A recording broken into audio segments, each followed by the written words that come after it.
Senator Boss, inat mo na, let us parapakantan sa tuyang mga sadiri for being a part of this historic moment, the blessing of our very own City College of Legazpi, and of course our program for TESDA.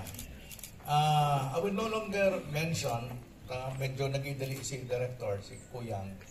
I just want to add and congratulate, of course, the administration of Mayor G. Palakpakan natin from the Sangguniang to the workforce natin, the City Engineer's Office, kung aram lang nito, so tul section tayo, nahabol tayan, and of course, our City Agri, para makahabol kita for this PVET program, para matauwang kita ki certificate.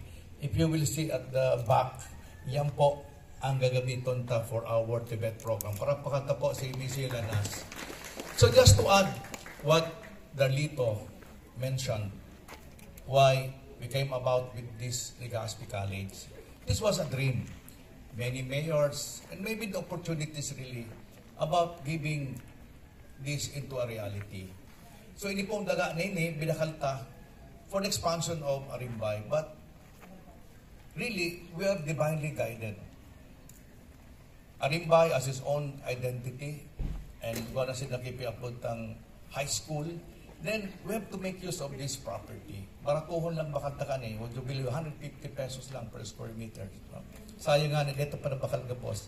But this is the future of Legazpi, the City College of Legazpi.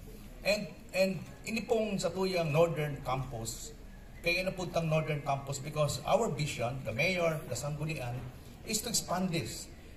We will minimize traveling of our students. So mga taga-norte, di man. At least naman para motor, naman parakan. So we have also to open the southern campus. Nagbaka naman kita-kadaga. We already have a 4 hectares property in Taisan. No?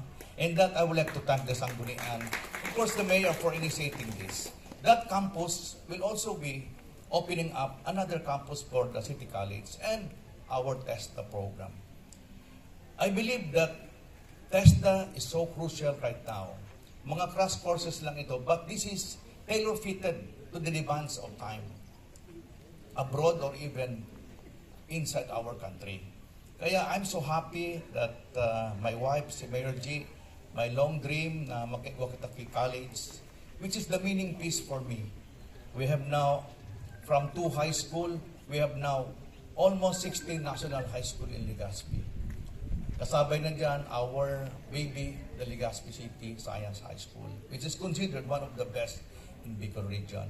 So we have also now the Legazpi City Hospital, which we will now expand the another building for our other services for medical purposes. So mga tugang Totabi na Legazpeños, let us join hands, let us work together, because this is about not only these generations, but the generations to come. Sabi nga, the